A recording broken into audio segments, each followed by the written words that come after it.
나사로의 이 사건은 우리가 너무 잘 알고 있습니다. 특히 나사로가 죽음에서 살아났다는 게 우리는 포인트를 가지고 나사로의 이 사흘 만에 살아나는 이 역사적인 사건을 가지고 예수님은 우리를 생명도 죽음도 주관하시는 분이라는 것을 우리는 알고 있습니다. 그래서 저는 오늘은 예수님이 이 땅에 오신 것이 병든 나사로를 고치기 위함이 아니고 죽은 나사로를 찾아왔다는 것에 포인트를 두려고 합니다. 그래서 병든 자를 고치기 위해서 주님이 오셨다면 나사로가 죽기 전에 아마 달려가셨겠죠. 그죠? 근데 예수님은 나사로가 죽어서 이미 나흘이 무덤에 있은지 나흘이 된 이 시점에 나사로 앞에 나타나셨다는 것은 아무 가능성이 없이 이미 죽었다. 사람들로부터 모든 희망과 소망을 잃어버렸을 때에 우리 주님이 오셔서 살린다는 것을, 그래서 죽음을 깨뜨리고 사망의 권세를 깨뜨리고 이 다시 살아나게 하는 이 역사 속에서 우리 주님이 이 땅에 오신 것은 인간이 가장 두려워하는 것이 죽음이잖아요. 병들은 거 이거는 골골하면서 80이라는 말도 있잖아요. 근데 병들은 것보다 그 사람이 죽음에서 권세, 죽음의 권세에서 깨뜨리고 생명을 얻게 하기 위하여 주님이 오셨다는 것을 우리가 알고, 아무런 희망이 없는 자들, 특히 나사로 무덤에서 나흘이 되었다 지금 이랬잖아요. 나흘이 되었다는 것은 이때 당시 히브리인들은 사람이 죽으면 3일 동안은 그 근처에 사람의 영혼이 근처에 있다고 생각을 해요. 그리고 나흘째 되면 완전 떠났다. 완전 죽음을 말하는 거예요. 그래서 우리도 3일장 이런 거 하는 것이 그 사람이 다시 돌아올 수 있는 기회가 있는 것이 3일을 두고 있는 거죠. 그러나 나흘째 되면 완전 떠났다. 완전 죽음을 의미한다. 이걸 지금 이야기하고 있어요. 그래 주님은 완전 죽은 나사로, 완전 죽어야만이 주님이 오셔서 역사하시는 이 모습을 우리가 오늘 이 요한복음 11장에서 보기를 바라겠습니다. 그래서 나사로가 완전 죽음에서 다시 살아난 것이 기적이잖아요. 이 사람들이 나사로가 죽으면서 살아난 것을 보고 막 많이들 오고 그러잖아요. 우리도 그런 은혜가 있기를 원하잖아요.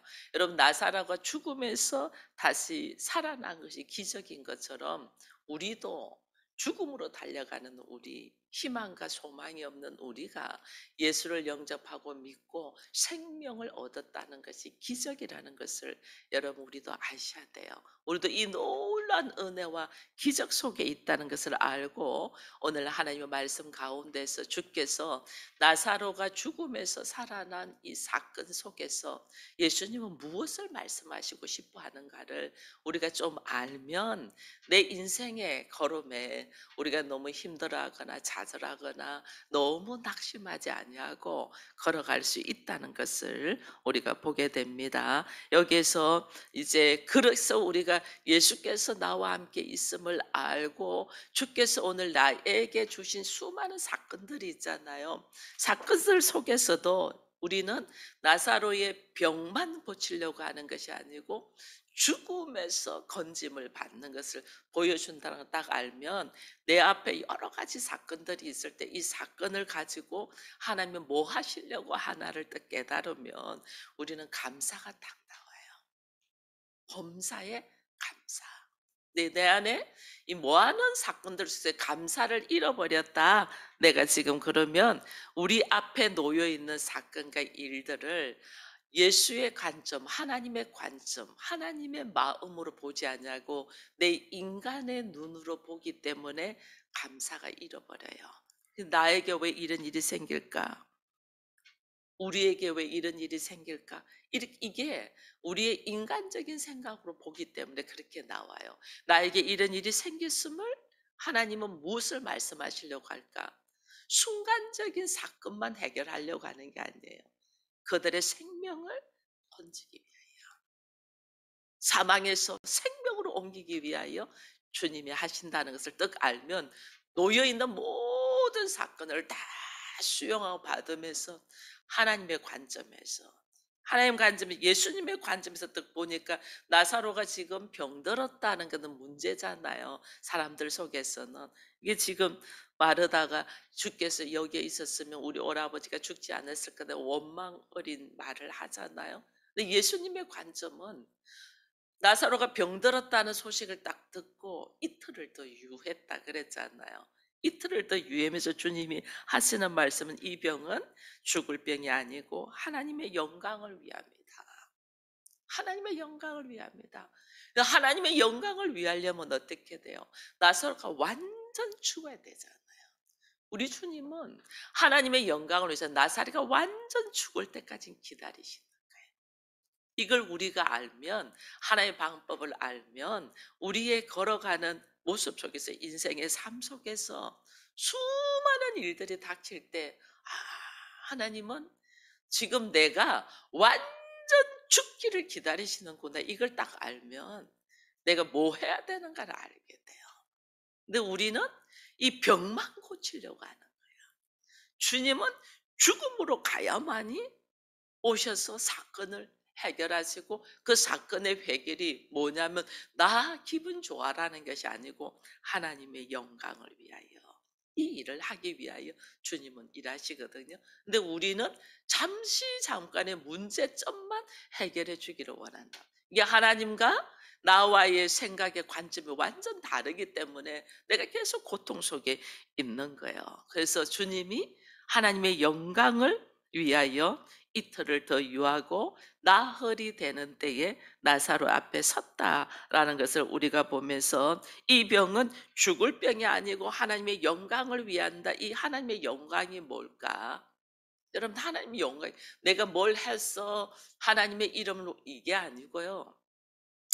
하나님의 성품, 하나님의 뜻, 하나님의 방법, 이게 사람들 모르잖아요.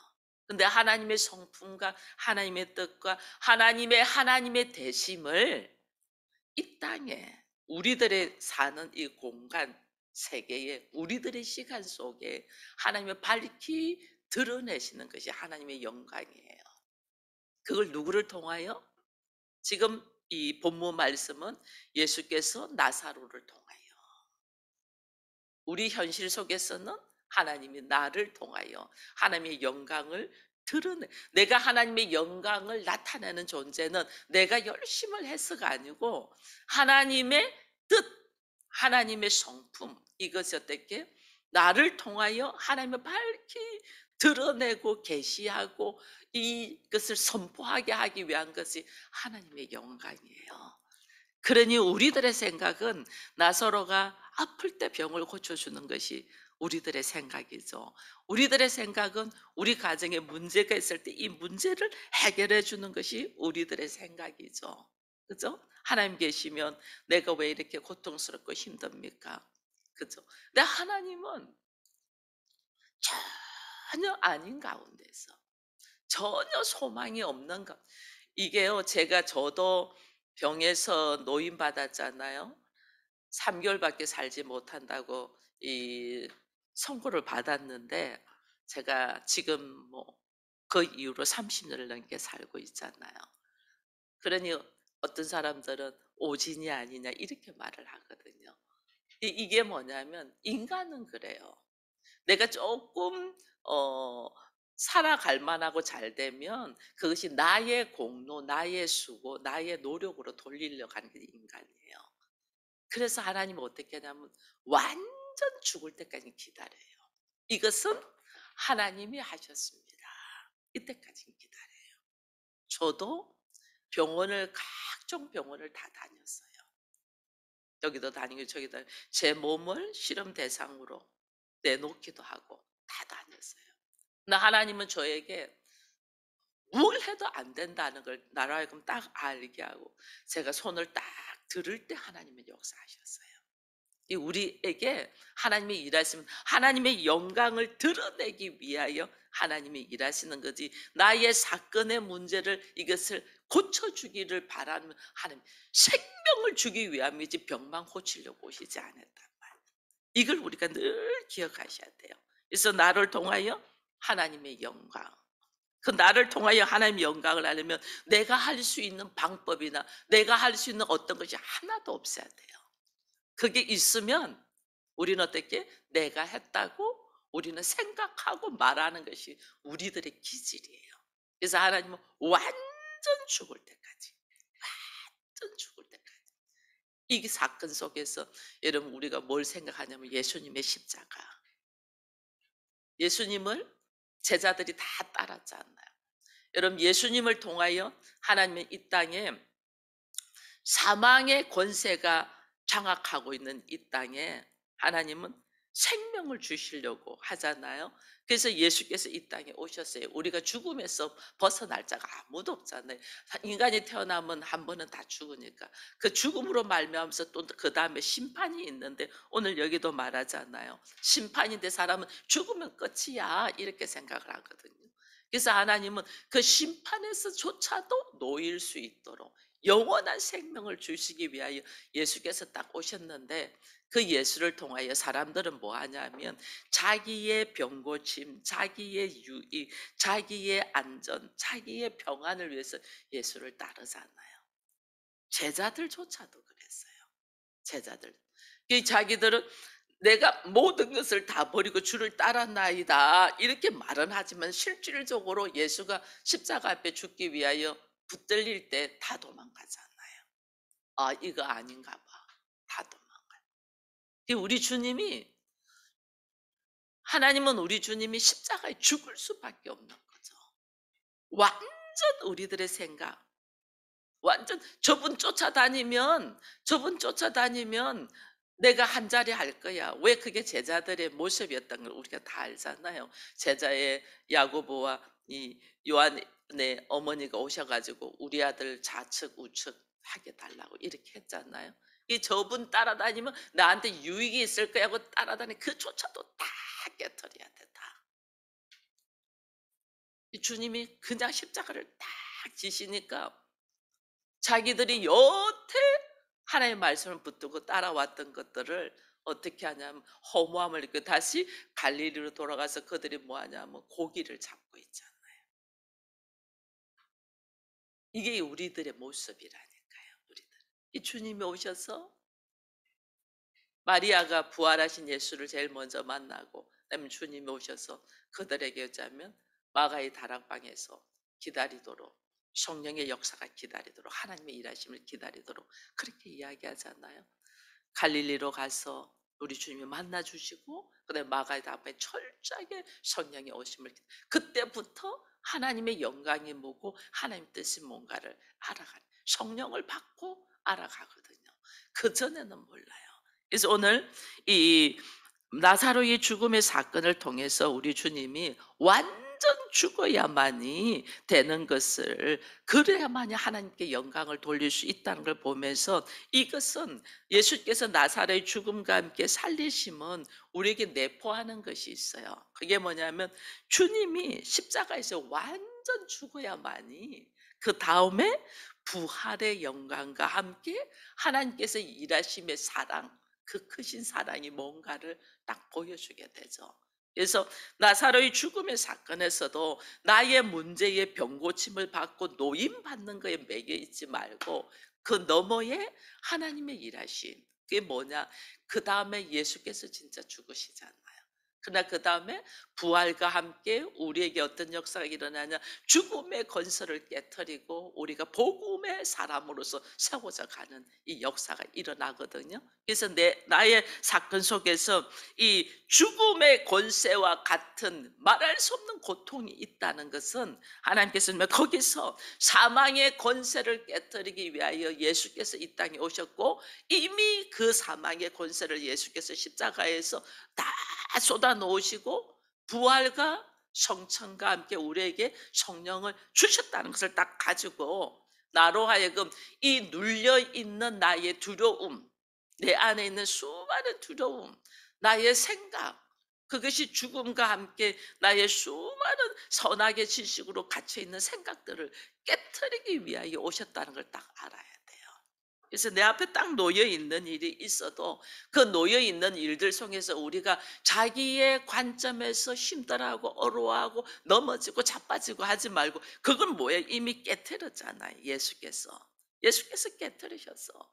예수께서 깨트리셨음에 우리는 이제는 바라보는, 똑같은 사건을 놓고 바라보는 관점이 뭐예요? 죽음을 깨트리고 일어나신 예수를 딱 바라보면, 하나님이 오늘 나도, 나뿐 아니고 나를 통하여 또 내 가족도, 내 형제도, 내 이웃도, 그들이 죽음의 사망의 권세에서 깨트림을 받고 자유할 수 있는 것을 보도록 우리들의 안에 하나님의 일하심을 딱 볼 수 있는 영적인 눈들이 열려야 돼요. 여러분, 요한복음에는 여러 가지 예수께서 일으키셨던 기적들이 나오거든요. 그 첫 번째 기적이 우리 뭐예요? 가나의 혼인잔치에서 물이 포도주가 되는 거잖아요.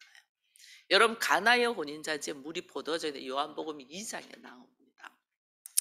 요한복음 2장을 딱 읽으면 사흘 만에, 사흘 뒤에 예수께서 가나의 혼인잔치에 가는 것이 나와요. 사흘 뒤에. 이게 인간이 기뻐하고 기뻐하는 잔치 속에도 사흘 뒤가 되면 포도주가 떨어지는 거죠. 이제 슬픔에, 기뻐하는 자기들의 잔치지만은 3일만 지나면 포도주가 떨어져 슬픔이야. 그 슬픔 속에 예수가 딱 가니까 어떻게 돼요? 그 슬픔이 기쁨이 되잖아요. 오늘 나사로의 죽음도, 이 나사로가 죽어서 다시 살아나는 것이 예수님의 마지막 7번째 기적이거든요. 이것도 예수님이 이게 이틀을 유하고 사흘 만에 가는 거죠. 사흘 만에 가고 무덤에는 이미 나흘째가 되어 있는 거예요. 완전 인간의 슬픔, 인간의 고통, 인간의 아픔 속에 예수가 딱 오시니까 어떻게 돼요?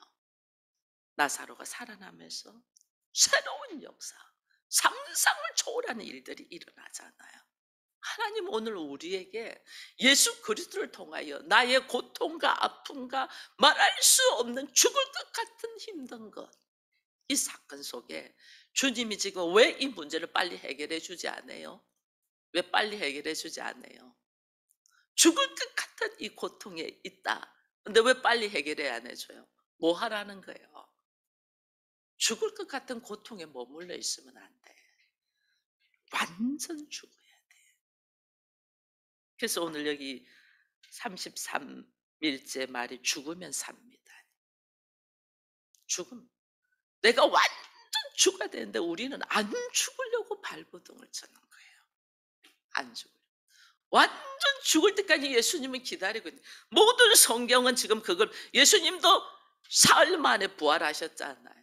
즉시로 부활하지 않고 사람들한테 완전 죽음에 대한 것을 보여.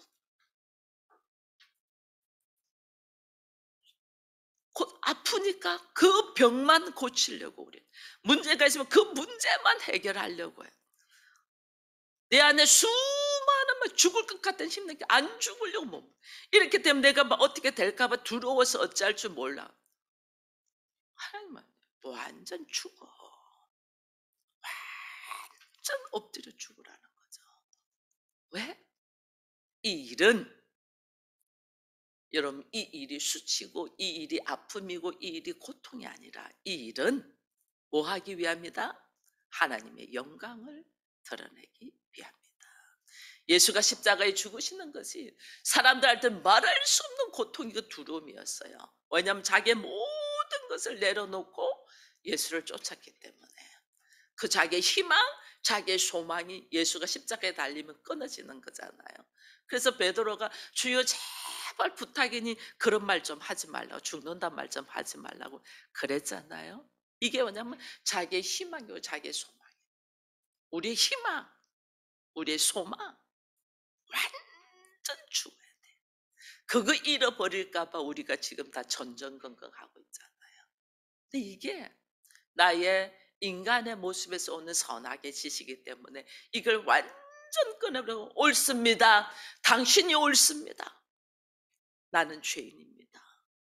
우리들의 그렇게 수고하고 애씀이 이렇게 어리석은 거라는 것을 이제야 알겠습니다. 당신이 옳습니다. 아버지, 사망의 권세를 깨뜨리신 그 당신 앞에 나는 살려고 몸부림쳤던 이 미련함을 용서하시고 죽으면 죽으리다. 주께서 나에게 십자가를 허락했다면 내가 죽으리다. 철저히 죽음. 그 죽음 속에서 하나님이 뭐 하신다? 일하실 때 어떻게 그 상황에서 그런 역사들이 일어날 수 있냐? 하나님의 영광을 위하여, 하나님의 성품, 하나님의 뜻, 하나님의 일하심이 철저하게 드러나기 위하여 인간의 조금의 가능성조차도 우리는 하나님이 내려놓을 때까지 기다리신다는 것을 알고, 오늘 우리 앞에 놓여 있는 수많은 일들 속에서 우리가 무엇을 하려고 한다는 것이, 이것이 얼마나 어리석은가 알고, 여러분, 하늘이 열리고 하나님의 사자들이 생명을 부여하기 위하여 이 땅에 오셨다는 것을 떡 알고, 오늘 나의 새로운 삶, 우리 안에 마음의 소원이 있는 삶이 이루어지기 위해서는 어떻게 내가 완전히 선악의 지식으로 있는 것들을 내려놓고 죽어야 된다. 그럴 때 주께서 나사로를 살리신 것처럼 나의 삶의 역사에 부활의 역사가 있다는 걸 알고, 오늘 이 아침에는 나는 아직도 붙들고 있으면서 살려고 몸부림치고 있는 이 어리석음이 어떤 모습으로 우리가 나타나는가를 다시 보면서 하나님 앞에, 하나님, 나는 없고 오직 내 안에 예수만이, 그 예수를 향하여 쫓아갔던 그 모습이, 예수를 향하여 쫓아갔던 그 모습을 붙들고 있으니 예수님이 어떻게 십자가에 딱 죽으시는 거예요. 우리는 이것이 최고인 줄 알고 쫓아가잖아요.